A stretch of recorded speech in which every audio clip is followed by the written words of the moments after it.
Present প্রশ্ন করতে আর চীন বিষয়ক প্রশ্ন করতে, কিন্তু একটা বোকা প্রশ্ন আর বাংলাদেশ নিয়ে প্রশ্ন করতে চাই। অবশ্যই। হ্যাঁ, তো ওটা ওটা রুটিন কাজ, ওটা বলতে হয়।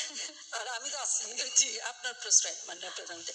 মাননীয় প্রধানমন্ত্রী, কোটা বিরোধী আন্দোলন চলছে এখন পর্যন্ত।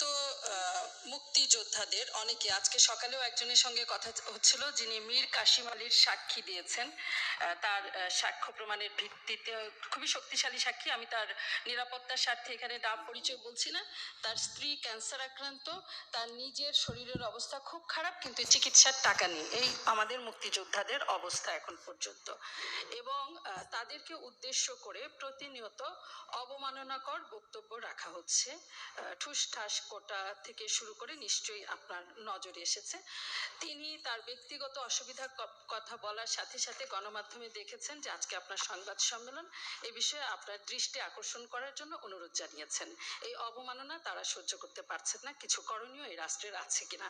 যারা কোটা বিরোধী আন্দোলন করছেন তারা সব সমাধান আপনার কাছে চান, তারা আদালতের পথে যেতে চান না। এবং সমাধান নির্বাহী বিভাগের প্রধান হিসেবে প্রধানমন্ত্রী শেখ হাসিনা কোটা রাখবেন না কোটা রাখবেন না।